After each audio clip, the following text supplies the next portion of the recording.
Capítulo 3.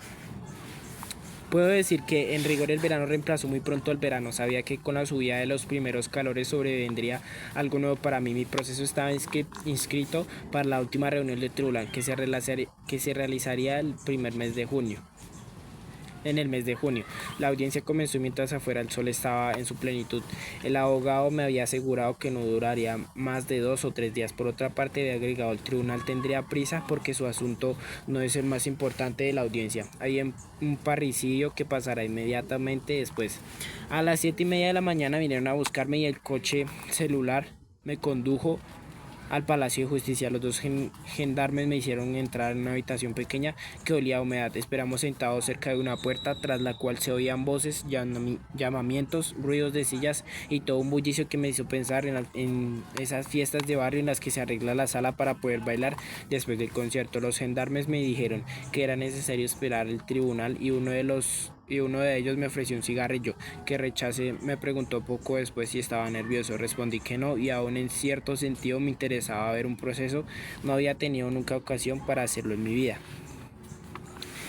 Estaba un poco aturdido también ante tanta gente en la sala cerrada. Miré otra vez hacia el público y no distinguí ningún rostro. Creo que al principio no me había dado cuenta de que toda esa gente se apretujaba para verme. Generalmente los demás no se ocupaban de mi persona. Me costó un esfuerzo comprender que yo era la causa de toda esta agitación. Dije al gendarme, ¿cuánta gente? Me respondió que era por los periódicos y me mostró un grupo que estaba cerca de una mesa debajo del estrado de los jurados. Me dijo, ahí están. Pregunté, ¿quiénes? Y repitió, los periódicos.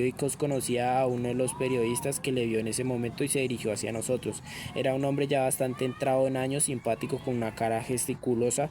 Estrechó la mano del gendarme con mucho calor. Noté en ese momento que toda la gente se reunía, se interpelaba y conversaba como en un club donde es agradable encontrarse entre personas del mismo mundo. Me expliqué también la extraña impresión que sentía de estar de más, de ser un poco intruso. Sin embargo, el periodista se dirigió a mí sonriente, me dijo que esperaba que todo saldría bien para mí. Le agradecí y agregó, usted sabe, hemos hinchado un poco el asunto. El verano en la estación vacía para los periódicos y lo único que valía algo era su historia y la del parricida. Me mostró enseguida en el grupo que acababa de dejar a un hombrecillo que parecía una comadreja, cebada con enormes gafas de aro negro. Me dijo que era el enviado especial de un diario de París. No ha venido por usted desde luego, pero como está encargado de informar acerca del proceso del parricida, se le había pedido que telegrafíe sobre su asunto al mismo tiempo. Hay otra vez estuve a punto de agradecerle, pero pensé que sería ridículo. Me hizo un breve ademán cordial con la mano y nos dejó. Esperamos aún algunos minutos. Llegó el abogado de toga, rodeado de muchos otros colegas. Fue hacia los periodistas y dio algunos apretones de mano. Bromearon, rieron y parecieron sentirse muy a sus gustos. Hasta el momento en el que campanilleo sonó en la sala, todos volvieron a sus lugares. El abogado vino hacia mí, me estrechó la mano y me aconsejó que contestara brevemente a las preguntas que se formularan, que no tomara la iniciativa y que confiara en él para todos los demás. Oí el ruido de una silla haciendo retroceder a la izquierda y vi a un hombre alto, delgado, vestido de rojo, con lentes, que se sentaba arreglando cuidadosamente la toga. Era el procurador. Un ujier anunció la presencia del tribunal. En el mismo momento comenzaron a zumbar dos enormes ventiladores, 3 jueces, 2 negros y el tercero de rojo. Entraron con expedientes y caminaron rápidamente hacia al estrado que dominaba la sala. El hombre de toga roja se sentó en el sillón del centro, colocó el birrete delante de sí, se enjugó el pequeño cráneo calvo con un pañuelo y declaró que la audiencia quedaba abierta. Los periodistas tenían ya la estilografía en la mano.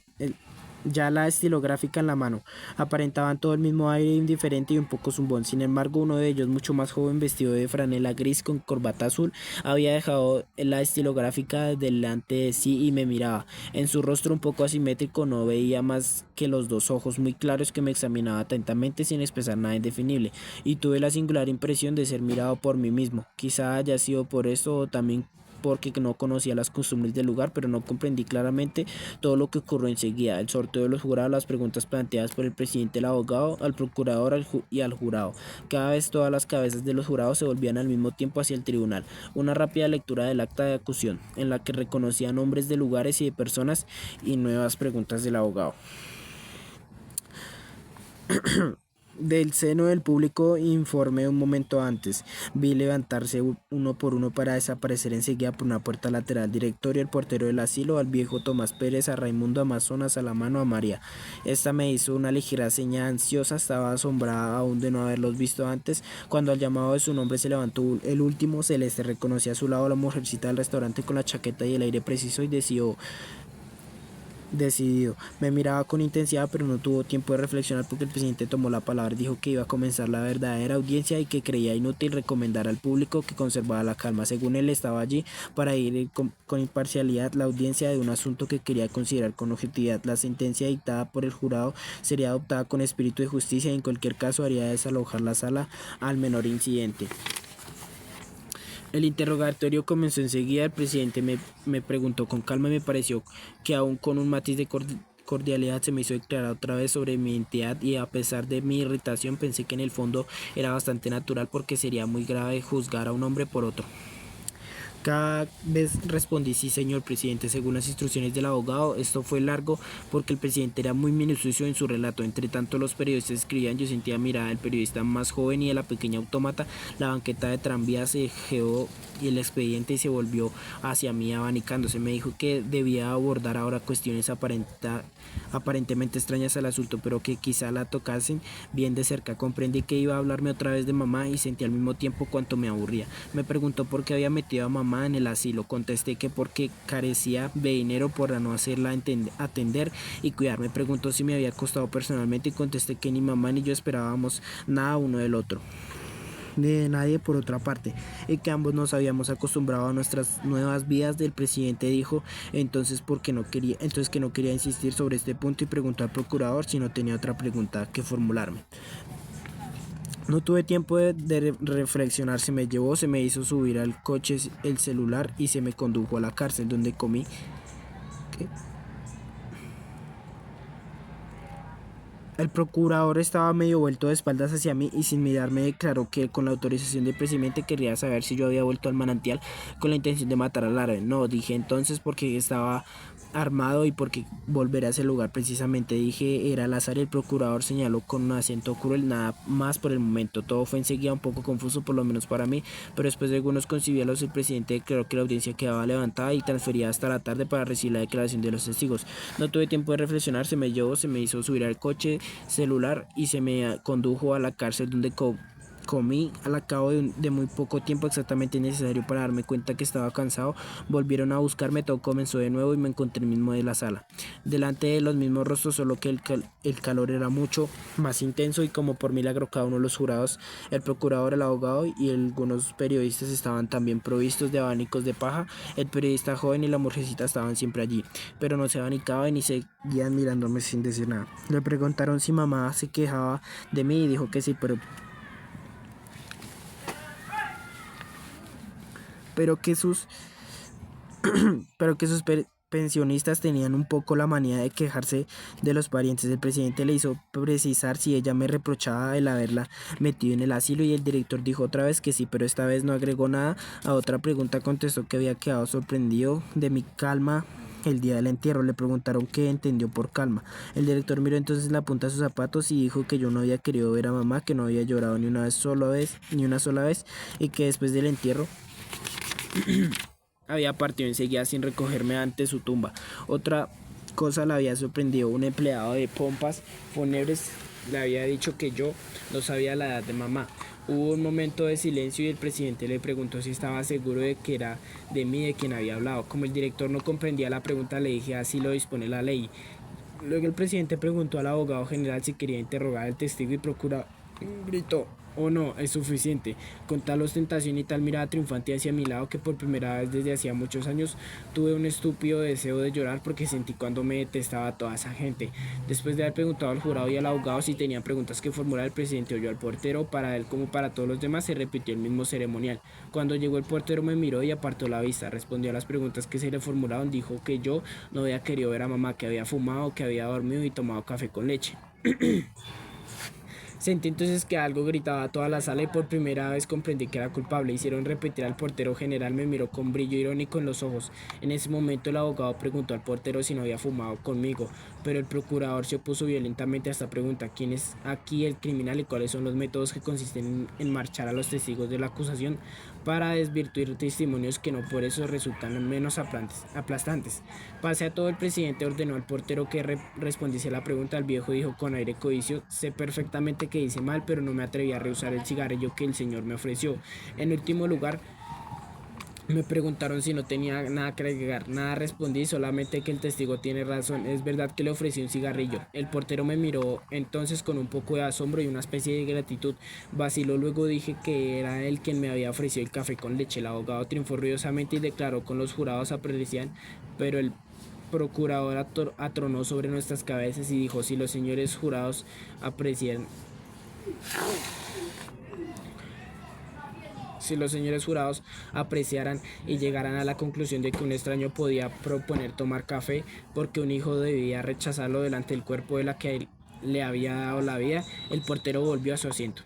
Le preguntaron qué había hecho yo ese día y respondió: ustedes comprenderán, me sentí demasiado apenado, de manera que nada vi.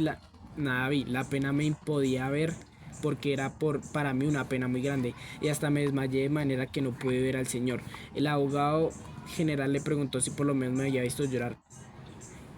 Pérez respondió que no. El procurador dijo entonces a su vez: los señores jurados apreciarán. Pero el abogado se había enfadado, preguntó a Pérez en un tono que me pareció exagerado si había visto que yo no hubiera llorado. Pérez dijo no. El público rió y el abogado, recogiendo una de las mangas, dijo con tono perentorio: he aquí la imagen de este proceso, todo es cierto y nada es cierto. El procurador tenía el rostro impenetrable y clavaba la punta del lápiz en los rótulos de los expedientes. Después de 5 minutos de suspensión, durante los cuales el abogado me dijo que todo iba bien, soy yo que la defensa citaba a Celeste. La defensa era yo. Celeste echaba miradas hacia mi lado de cuando en cuando y daba vueltas a un Panamá entre las manos. Llevaba el traje nuevo que se ponía para ir conmigo algunos domingos a las carreras de caballos, pero creo que no había podido ponerse el cuello porque llevaba solamente un botón de cobre para mantener cerrada la camisa. Le preguntaron si yo era cliente suyo y dijo sí, pero también era un amigo. Lo que pensaba de mí, respondió que yo era un hombre que entendía por eso, y declaró que todo el mundo sabía lo que eso quería decir. Se había notado que era reservado y se limitó a reconocer que yo no hablaba para decir nada.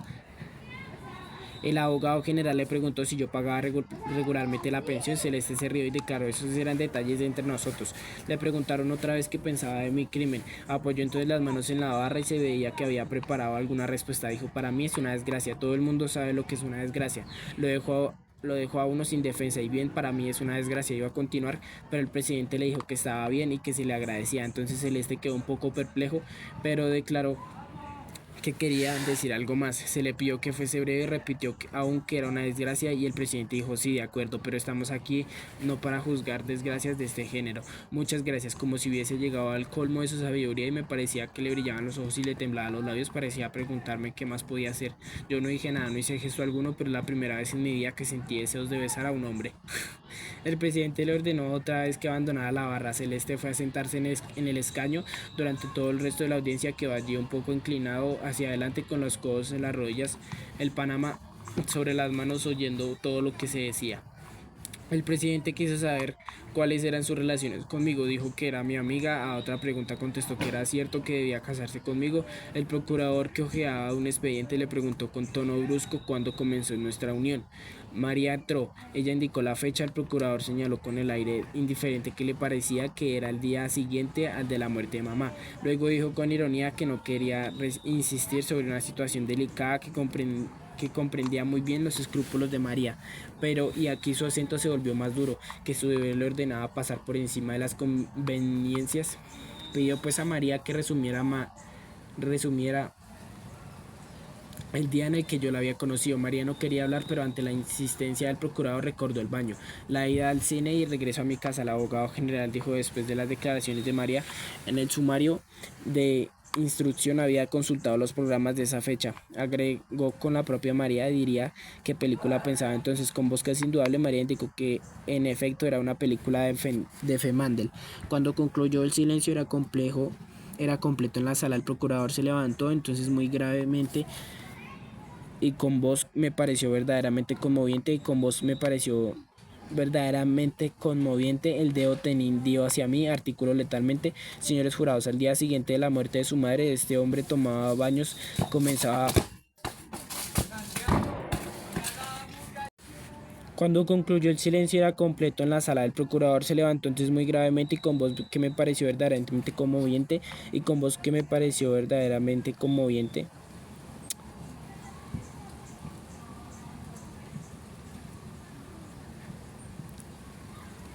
Conmoviente y con voz que me pareció verdaderamente conmovienda, el dedo tendido hacia mí, articuló lentamente: señores jurados, al día siguiente de la muerte de su madre, este hombre tomaba baños, comenzaba una unión irregular e iba a reír con una película rocónica.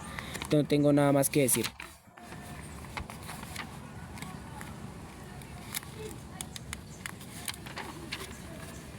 Volvió a sentarse siempre en medio del silencio, pero de golpe María estalló en sollozos. Dijo que no era así, que había otra cosa que la forzaban a decir lo contrario de lo que pensaba, que me conocía bien y que no había hecho nada malo. Pero el ujiera una señal del presidente, la llevó y la audiencia siguió. Enseguida se escuchó, pero apenas a Masón, quien declaró que yo era un hombre honrado y que diría más, era un hombre bueno. Apenas se escuchó también a Salamano cuando recordó que había tratado bien a su perro, y cuando respondió una pregunta sobre mi madre y sobre mí, diciendo que yo no tenía más que decir a mamá y que por eso le había metido en el asilo. Hay que comprender, decía Salamano, hay que comprender, pero nadie parecía comprender. Se lo llevaron. Luego llegó el turno a Raimundo, que era el último testigo. Me hizo una ligera señal y dijo al instante que yo era inocente, pero el presidente declaró que no se lo podían apreciaciones sino hechos. Le invitó a esperar las preguntas para responder. Le hicieron precisar sus relaciones con la víctima. Raimundo aprovechó para decir que era él a quien este último odiaba desde que había abofetado a su hermana. Sin embargo, el presidente le preguntó si la víctima no tenía algún motivo para odiarme. Raimundo dijo que mi presencia en la playa era fruto de la casualidad. Entonces el procurador le preguntó cómo era que la carta de origen del trama había sido escrita por mí. Raimundo respondió que era una casualidad. El procurador reargulló que la casualidad tenía ya muchas fechorías sobre su conciencia en este asunto. Quiso saber si era por casualidad que yo no había intervenido cuando Raimundo abofeteó a su amante, por casualidad que yo había servido de testigo en la comisaría, por casualidad, aunque mis declaraciones con motivo de testimonio habían resultado de pura complacencia. Para concluir, preguntó Raimundo cuáles eran sus medidas de vida. Y como el último respondiera, guarda almacén. El abogado general declaró a los jurados que el testigo ejercía notoriamente el oficio de proxeneta. Yo era su cómplice y su amigo. Se trataba de un drama crapuloso de la más baja especie, agravado por el hecho de tener adelante a un monstruo moral. Raimundo quiso defenderse y el abogado protestó, pero se le dijo que debía dejar de terminar al procurador. Este dijo: tengo poco que agregar. ¿Era amigo suyo?, preguntó Raimundo. Sí, dije, este era mi camarada. El abogado general me formuló entonces la misma pregunta. Yo miré a Raimundo, que no apartaba la vista. Respondí sí. El procurador se volvió hacia el jurado y declaró: el mismo hombre que al día siguiente, al día de la muerte de su madre, se entregaba al desenfreno más vergonzoso, mató por razones fútiles y para liquidar una incalificable asunto de costumbres inmorales. Volvió a sentarse, pero el abogado, al tope de la paciencia, gritó levantando los brazos de manera que las mangas al caer descubrían los pliegues de la camisa almohadinada. En fin, se le acusa de haber enterrado a su madre o de haber matado a un hombre. El público rió. El procurador se reincorporó una vez más, se envolvió en la toga y declaró que era necesario tener la ingenuidad del honorable defensor para no advertir que entre dos órdenes de hechos existía una relación profunda, patética, esencial. Sí, gritó con una fuerza, yo acuso a este hombre de haber enterrado a su madre con corazón de criminal. Esta declaración pareció tener considerable efecto sobre el público. El abogado se encogió de hombros y enjugó el sudor de la cubría de la frente, pero él mismo parecía vencido y comprendí que las cosas no iban bien para mí. Todo fue muy rápido. Después la audiencia se levantó. Al salir del Palacio de Justicia para subir al coche, reconocí un breve instante el olor y el color de la noche de verano.